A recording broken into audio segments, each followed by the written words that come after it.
வணக்கம். நாங்கள் வந்து திண்டுக்கல் மாவட்டம் பழனி வட்டம் ஆயக்குடி கிராமத்தில் பொன்னிமலை சித்தர் கோயில் போகிற தெருவில் வந்து எங்களோட தோட்டம் அமைஞ்சிருக்கு. இது வந்து 1 ஏக்கர் தோட்டம். நாங்கள் வந்து பல நாளாக வந்து ஈபி ட்ரை பண்ணிகிட்டே இருந்தோம். எங்களுக்கு வந்து இந்த ஏரியாவில் வந்து ஈபி கனெக்ஷன் கிடைக்கிறதுல ரொம்ப கஷ்டமாக இருந்துச்சு. அப்போ அதுவும் இல்லாமல் நாங்கள் கேடெக் சோலார் வந்து ஆல்மோஸ்ட் ஒரு 5 இயர்ஸாக ஃபாலோ பண்ணிகிட்ருக்கோம். இந்த தோட்டம் வாங்கி ஒரு 2 இயர்ஸ் முன்னாடி தான் நாங்கள் இதை வாங்கினோம். அப்புறம் 1 இயராக நாங்கள் வந்து ஈபியெல்லாம் ட்ரை பண்ணி எல்லாம் ஃபெயிலியர் ஆன உடனே நாங்கள் கேட்டக்க வந்து ஒரு 6 மந்த்ஸாக ரீச் பண்ணிகிட்ருக்கோம்.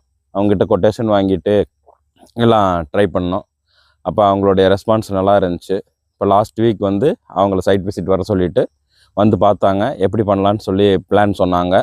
எங்களுடைய அபிப்பிராயத்தை நாங்கள் சொன்னோம். அப்போ எங்களுக்கு வந்து இன்றைக்கி வந்து அவங்க டீம் வந்து டோட்டலாக வந்து எங்களுக்கு நல்லபடியாக தண்ணி எடுத்து கொடுத்துட்டாங்க. என்னென்ன சொன்னாங்களோ எல்லாத்தையும் நல்லபடியாக ஃபுல்ஃபில் பண்ணி அவங்க டீம் வந்து சூப்பராக சப்போர்ட் பண்ணி முடிச்சு கொடுத்துட்டாங்க.